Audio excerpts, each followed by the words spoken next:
While South by Southwest claims to pump hundreds of millions into Austin's economy each year, a KXAN investigation found a striking gap between the event's financial impact and the paychecks of those who help make it happen. This week, on Inside the Investigation, digital reporter Abigail Jones explains the movement to increase pay for South by musicians.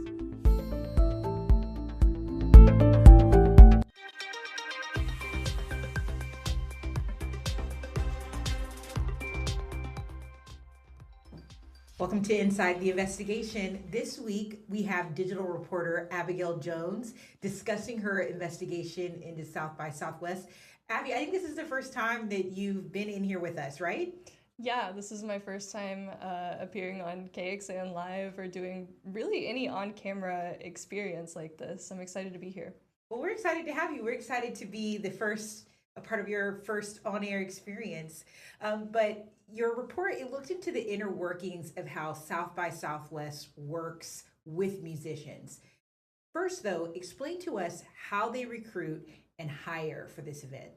Yeah, so like any job, there's an application process. The only difference is that musicians have to pay to apply for South by Southwest, where they're then chosen for a showcase. And there's several different ones, and for each one, the process can be a little bit different.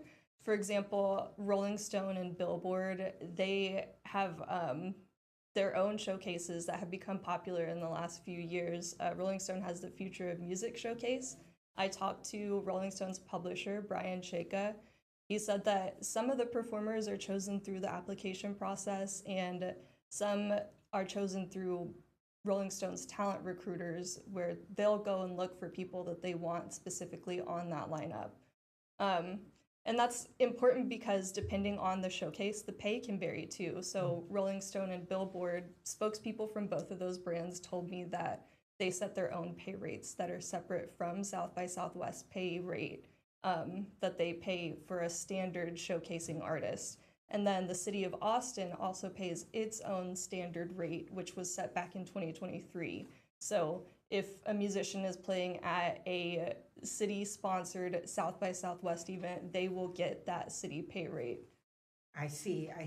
Well, I mean, South by Southwest, as a musician, I'd have to imagine it must feel like a really cool opportunity. But, in this economy, we always have to ask, how much money do they offer for these gigs? Yeah, so musicians can choose between the badge, which South by Southwest itself values at $995. If they don't choose the badge, they can choose monetary compensation. And this past year for solo and duo acts, it was $175. So let's just stop for a second. For a solo and duo act, it's $175 per event? No, it's a flat rate. It doesn't matter how many events you perform. It's just $175. Doesn't matter if you're on stage for 2 minutes or 70 minutes. It's just $175. And then for bands of 3 or more people, it's $400. For bands Yeah. of 4 or more? 3 or more. 3 or more. Mm-hmm. Okay, so a band of 3 could be splitting $400. Yeah, exactly. Flat rate, not per event. Mm-hmm. Okay, so this is not necessarily enough money to pay your rent for the month or anything.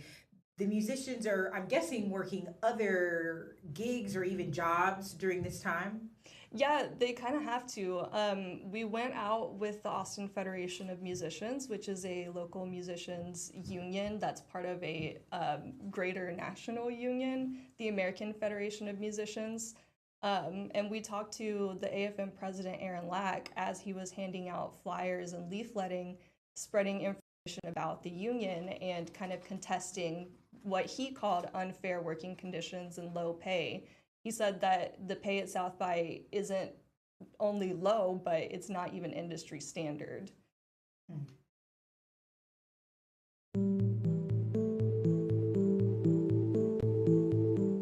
Are you a musician? Anyone?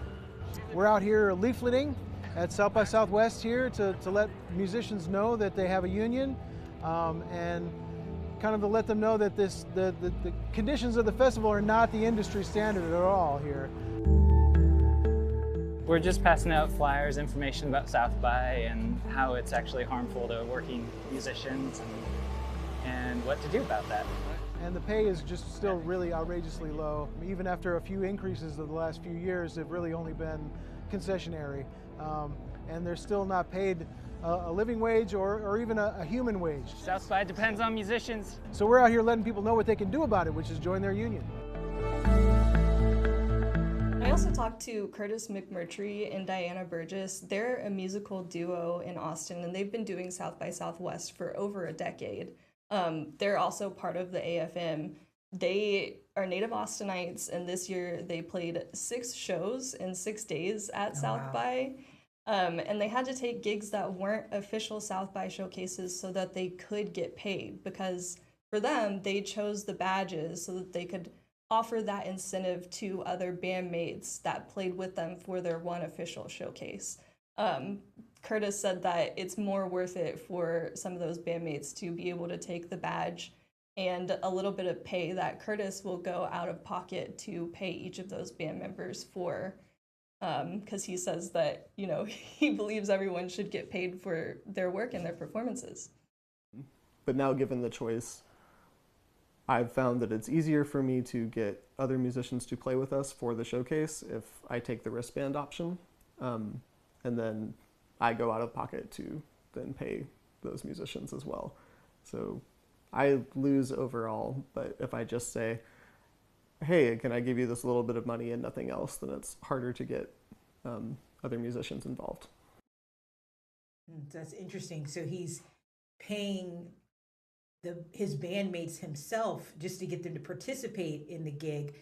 Well, we're going to take a short break. When we come back, we're going to talk more about how musicians are trying to push back and raise the pay for South by musicians.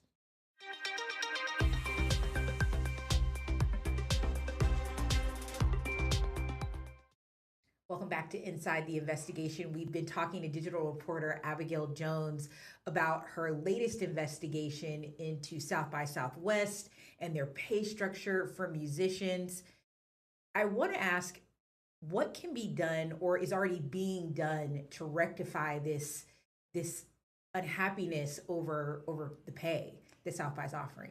Yeah, so there's been a little bit of movement over the last couple years. A few years ago in 2023, there were several headlines, big conversations that gained a lot of attention about musician pay and how low it is at South by Southwest, and that's when the Fair Pay at South by campaign started. I see. Okay, so who's behind that effort? The local Austin Federation of Musicians, as well as a national union, UMA, or United Musicians and Allied Workers. They're the ones that started that Fair Pay campaign. And is this movement just about raising the pay? Are there other issues that they're also concerned about that's in the mix? Yeah, so first of all, I want to note that South by Southwest has implemented a couple of pay increases over the last couple years. In 2023, after that Fair Pay campaign launched, South by Southwest announced that it would increase pay for bands from $250 to $350 for the next year's festival. And then in 2024, it again announced that bands' pay rates would go from $350 to $400. And for the solo and duo acts, that first pay increase was from $100 to $150, and then that second one was from $150 to $175. But the issue boils down to more than just a pay increase. This event impacts the industry for the rest of the year. A lot of musicians I spoke with said that it kind of sets a standard for how much they're paid for other events throughout the year because South by Southwest is such a legacy event. And there's not really an open line of communication between South by Southwest leadership and musicians either, other than the application process. And the unions are wanting to get to a place where they are communicating with South by leadership so that they can negotiate their pay and work structure through South by. So that's interesting. So the musicians are saying the way South by treats us this one time of year, the way they set the pay, other venues are paying attention to that and paying similarly. Well, what does South by, the leaders at South by Southwest, say about this? Yeah, so at the beginning of April, just a couple weeks after South by Southwest ended, I went up to South by headquarters and I sat down with the then president, Hugh Forrest, and I wanted to ask him about the increases in pay over the last couple years and bring up those concerns from musicians and musicians unions and ask what more is being done. And I asked him why those unions feel like South by isn't cooperating with them. He said that negotiating with the unions isn't necessarily off the table, but it's not within their business model right now. However, he also believes that part of the compensation is exposure, and part of the payoff in his mind is record labels, industry executives, contacts being at South by Southwest showcases that may see these bands that are up and coming and then in turn allow those bands more opportunities in the future after South by.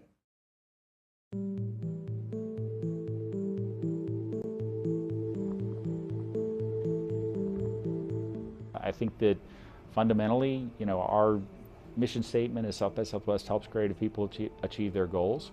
We want to, long-term, be able to get more compensation for these artists that are the lifeblood of South by Southwest. We maybe can't get there as quickly as they would like us to get there, but we will get there eventually.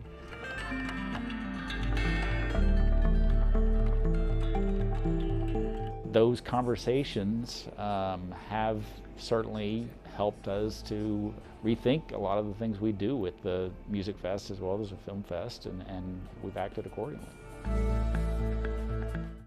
And that's an interesting point that he's raising. You know, there's not many places that you can play where there'll be music executives walking around looking for talent. But have you met in your reporting and in your time living in Austin, have you met or heard of musicians who felt that the exposure was worth it?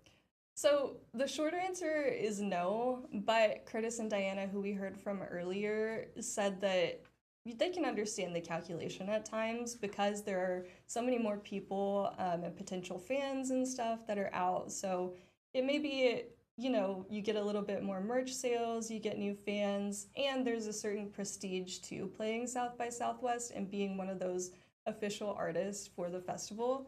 And you can leverage that to get other events in the future, other gigs. But that hasn't necessarily been tangible for them, they told me. Another person I talked to is Stephanie Bergara. She's the lead singer of a Selena cover band, Bitty Bitty Banda. I love that.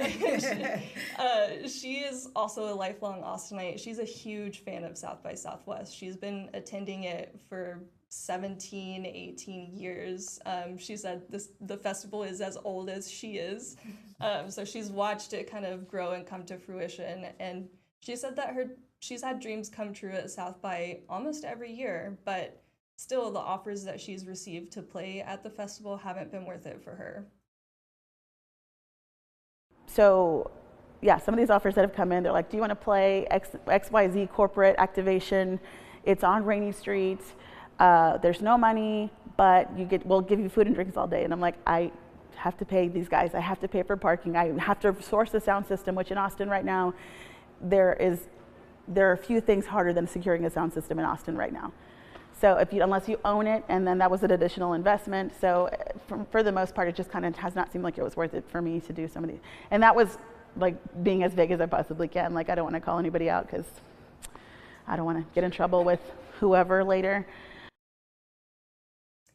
And remember how I said the city of Austin, Billboard, Rolling Stone, etc., they set their own rates for those showcases. Well, Bergara used to work for the city for about 10 years. She helped establish that standard pay rate for the city of Austin and musicians who play city events, which is higher than South by Southwest pay rate. Interesting. Well, okay, out of curiosity, what is their rate? So it varies a little bit based on how many people are in the band. It's $200 per musician per hour for groups of up to 6 people, and then $150 per musician for groups between 7 and 10 people, and then it's a total of $1,500 for groups of 10 or more. Interesting. So if the city, which isn't a for-profit business, can pay these musicians more, what is holding South by Southwest back from significantly raising their rates? So we never got a clear answer on that, but I will say that South by Southwest musicians are not treated as employees of South by. They are treated as contractors or freelancers, if you will. So South by Southwest doesn't necessarily have to uphold or meet a certain hourly wage. They can kind of just set a flat rate and musicians can take it or leave it. And you heard Hugh Forrest say earlier that they're working on bringing that up over time, but we know now that he no longer works with South by Southwest. That happened after a leadership change-up just a few weeks ago, about a month after South by Southwest ended. There was a lot of changeover in leaders. The person who's taking over as the main director of South by, she comes from Penske Media Corporation, which is South by's now parent company. They stepped in a few years ago after COVID to help provide a financial lifeline for the festival, and now they're the main owner and operator. And once we heard about that leadership change, I reached back out to share what Hugh Forrest said about trying to raise pay rates. And I asked if the new leadership is going to carry that over as a priority, and I still haven't heard back yet. So there's a question of, with this new leadership, will there come significant change? Will it be more of the same? Interesting. And I really am looking forward to hearing your update on this. Hopefully we'll hear something soon from South by Southwest. But for those who are listening, you can go to kxan.com /sold out and read Abigail's incredible report right now. Very thorough reporting. This is one that I really enjoyed reading. We appreciate you all listening. Don't forget to join us next Friday at 10:30 for another Inside the Investigation. And new this week, or not new this week, we've been doing this for quite some time. You can listen to KXAN's investigative podcast highlighting some of our award-winning team's latest reports exposing corruption, safety concerns, and system failures across Texas. The podcast will feature audio versions of our weekly Inside the Investigation, and you can find that wherever you get podcasts. See you next time.